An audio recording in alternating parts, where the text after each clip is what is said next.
안녕하세요. 저는 갓 20개월 지난 아이 하나를 키우고 있는 30대 주부입니다.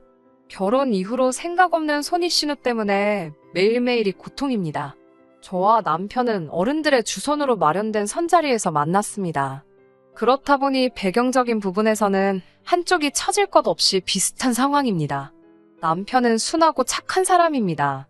비록 6개월의 짧은 연애였지만 남편의 성품을 엿보기엔 충분했어요. 결혼 이야기가 나오기까지는 큰 사건 사고 없이 모든 게 원만하게 흘러갔습니다. 남편은 시집안 간 누나가 둘 있었지만 저는 그 부분에 대해서는 크게 신경 쓰지 않았습니다. 요즘에는 결혼이 선택이지 필수는 아니니깐요. 큰 누나는 남편보다 7살이 많았고 작은 누나는 4살이 많았습니다. 남편과 저는 동갑이고요. 시모는 막내 아들인 남편에게 굉장히 집착하는 편이긴 하지만 남편이 늘 적정선에서 잘 정리하고 있기에 이 부분으로 인한 갈등은 크지 않습니다. 큰 신우는 다른 사람들 일에 신경을 많이 씁니다. 누가 먼저 큰 신우에게 도움을 요청하지 않아도 나서서 감나라 배나라 하는 식이에요.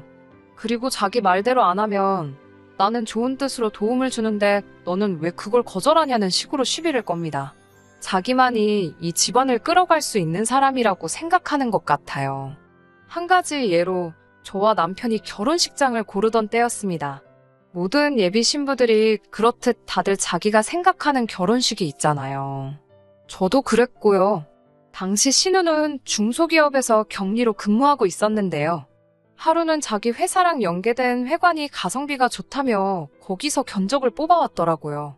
제가 정중하게 신우에게 마음은 감사하지만 저희는 이러이러한 곳에서 식을 올리려고 한다니까. 새로 시작하는 커플이 뭐하러 그렇게 쓸데없는데 돈을 많이 쓰냐더군요.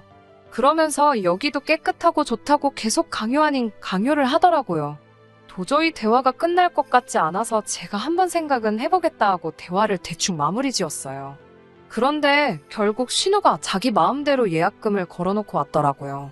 그리고서는 남편에게는 아들 장가 보내는 기분이라 하나부터 끝까지 다 도와주고 싶다고 하더래요.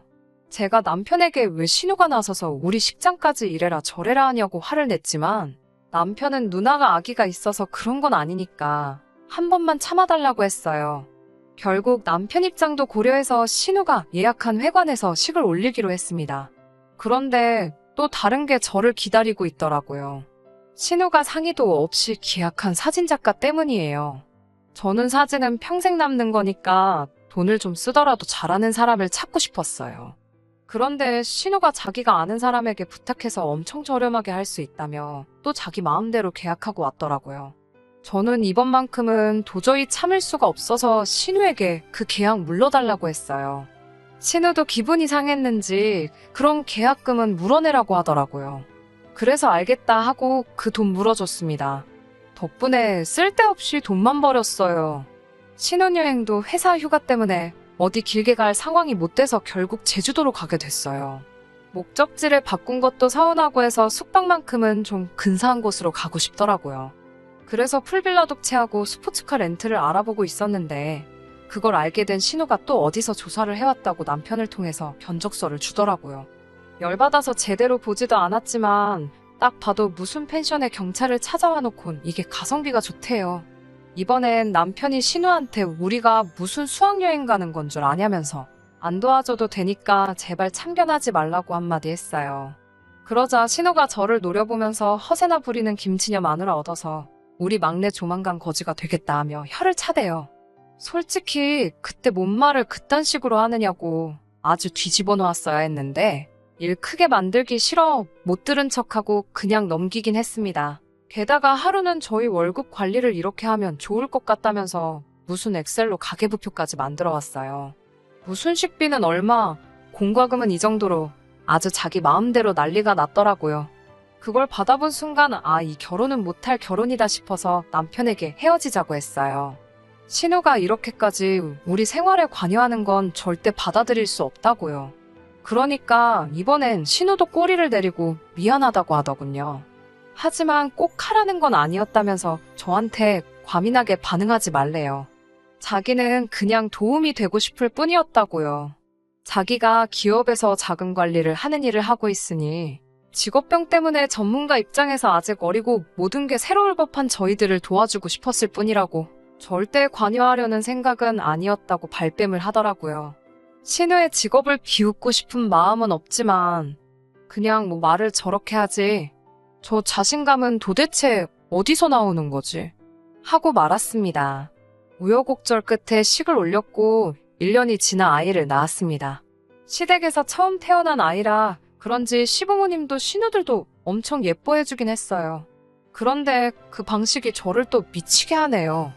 원래는 산후조리원에 가려고 했지만 코로나도 무섭고 해서 친정어머니가 집에서 산후조리를 도와주시기로 했어요.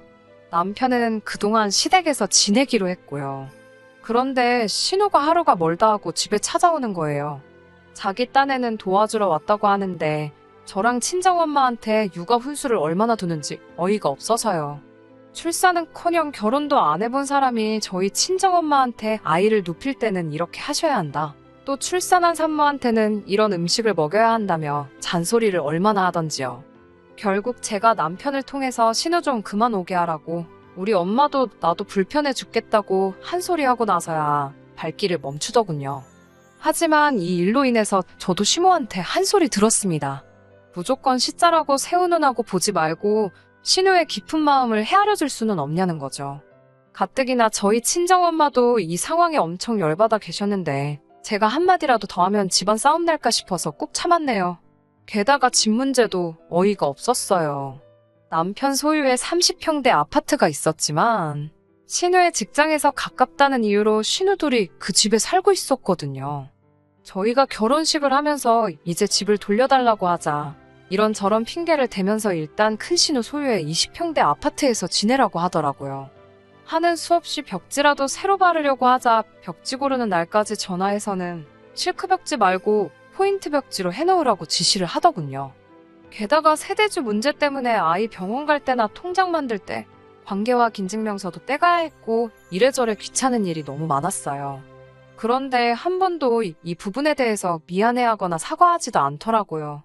그나마 다행히 신우가 아파트 팔아서 어디다 투자한다고 하는 덕에 원래 남편 집으로 이사 올 수 있었어요. 그런데 자기 짐을 또 다 안 빼가더라고요. 방이 3칸인데 한 칸에 본인이 쓰던 가구를 다 두고 갔더군요. 저희도 아이방으로 써야 해서 가구를 치워달라 부탁하니 그 침대는 200만 원이나 준 거라 버리면 안 된다고 저희더러 쓰래요. 신우가 쓰던 침대를 저희가 왜 쓰나요? 결국 저희 돈 주고 사람 불러서 시부모님 집에다 갖다 놨습니다.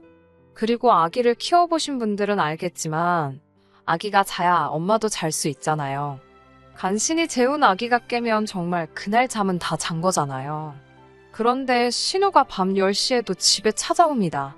그냥 오는 것도 아니고 꼭 초인종을 누르고 문도 두들겨요. 자기가 필요한 게 있는데 그게 저희 집에 있는 것 같다면서요. 이미 짐은 시댁에 다 옮겨놨다고 해도 자기가 한번 찾아봐야 직성이 풀리나 봐요. 밤 10시에 찾아와 불 훤히 켜놓고 여기저기 들쑤시고 다녀요. 지금 쓰면서 생각해보니까 우리가 어떻게 살림을 하나 보러 온 건가 싶기도 하네요.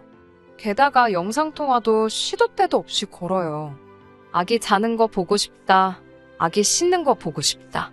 심지어 한 번은 저녁 6시에 아기 재우는데 배가 아프다고 화장실 간다고 저희 집에 들렸어요. 저희 집이 무슨 공중화장실도 아닌데요.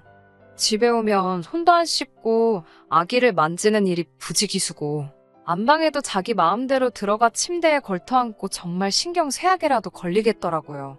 한 번은 아이가 감기를 걸렸는데 그게 신우 때문인 것 같아서 너무 속상하고 화가 났어요. 결국 남편한테 한 소리 했더니 남편이 증거도 없는데 왜 그렇게 누나한테 나를 세우냐고 해요. 하지만 남편도 찜찜하긴 했는지 신우한테 한 소리 하기는 했나 봅니다. 신우가 그 이후로는 아기를 만질 때 좀 조심하는 것 같긴 하더라고요. 사실 저희 부부가 10번을 싸우면 그중 9번은 꼭 신우 때문이었어요. 그런데 문제는 신우가 저희가 그렇게 싫은 티를 내도 못 알아들어요. 눈치가 정말 하나도 없어요. 나는 좋은 뜻으로 한 건데 왜 화를 내냐는 게 기본으로 머릿속에 깔려있는 것 같아요. 게다가 주말에도 같이 뭐 먹을 거 해먹자, 같이 장 보러 가자 난리예요. 올 여름에는 시댁 식구 다 같이 여행도 가자면서 갯돈을 모으자고 하질 않나. 자기 말로는 자기는 시자 소리 나오는 신우 말고 저한테 언니가 돼주고 싶다는데 저는 이제 시자 들어간 단어만 들어도 소름이 끼칠 지경이네요. 결국 얼마 전 갯돈을 왜 입금 안 하고 있냐는 이야기가 발단이 되어 신우랑 한판 붙었네요. 신우한테 그동안 마음에 쌓여있던 이야기를 다 했어요. 그러자 신우가 저한테 윗사람이 성심성의를 다해서 잘되게 해주려고 그런 건데 그렇게 삐딱하게 보면 안 된대요. 그러면서 자기가 저보다 몇 년을 더 살았으니 경험도 많고 아는 것도 많지 않겠냐고요. 저도 듣다 도저히 이렇게 말해서는 이 대화가 영원히 끝나지 않겠구나 싶어서 직설적으로 말하고 말았습니다. 시집도 안 가보고 출산도 안 해보고 애도 안 키워봤잖아요. 저는 지금 다 제 손으로 직접 해나가고 있고요. 제발 신경 좀 꺼주세요라고 말이죠. 그러자 이제 신우가 남편한테 연락을 해서 네 마누라가 나한테 신경 끄라고 그랬다고. 어디 아랫사람이 윗사람한테 그런 막말을 할 수가 있냐면서 그래서 네 자식이 뭘 보고 배우겠냐고 노발대발 하더랍니다. 다행히 신우의 만행을 옆에서 쭉 지켜본 남편이 신우에게 그러니까 제발 관심 좀 끄라고 누나가 아무리 그래봤자 좋다 하는 사람 없다고 했대요. 그러자 신우가 내가 널 어떻게 키웠는데 난 네가 내 아들이라고 생각하면서 키웠다며 대성통곡을 하더랍니다. 아니 7살 차이에 무슨 아들처럼 키웠다는 건지. 참고로 저희 시부모님 다 살아계시고 어려웠던 적 한 번도 없으신 걸로 알고 있습니다. 남편이 신우한테 그냥 내가 결혼하니까 어머니가 안 하는 시자짓이 하고 싶어서 그러는 거지. 언제부터 누나가 날 업어 키웠느냐고 정신 좀 차리라고 호통을 치더라고요. 누나 때문에 내가 이혼해서 와이프의 애까지 잃고 나서야 자기가 잘못하는 거 눈치챌 거냐고 하니 신우가 아차 싶었는지 아무 말도 잊지 못하고 있더라고요. 결국 이 일을 계기로 신우도 저희 부부가 자기를 싫어한다는 걸 알았는지 요새는 연락이 뜸하긴 합니다. 신우 문제로 남편과 이혼할까 생각했던 적도 있는데 지금은 정말 살 것 같네요. 남편과의 다툼도 거의 없습니다. 매일같이 반복되는 똑같은 일상에 신우 한 명이 빠졌을 뿐인데 이렇게 즐겁게 살 수 있다니 정말 행복합니다. 신우가 막내 동생인 남편을 아끼는 마음에는 저도 거짓이 없다고 생각합니다. 단지 그 표현 방법과 상대가 어긋난 것일 뿐이라고요. 신우가 저희 인생에 개입해서 조종하려고 하지만 않는다면 저도 굳이 일부러 남편을 가족에게서 떨어뜨려 놓고 싶은 생각이 없어요. 신우와도 가족된 도리만큼 가끔씩은 교류를 할 생각이에요. 하지만 별일 없이 앞으로는 좋은 일들만 있었으면 좋겠네요.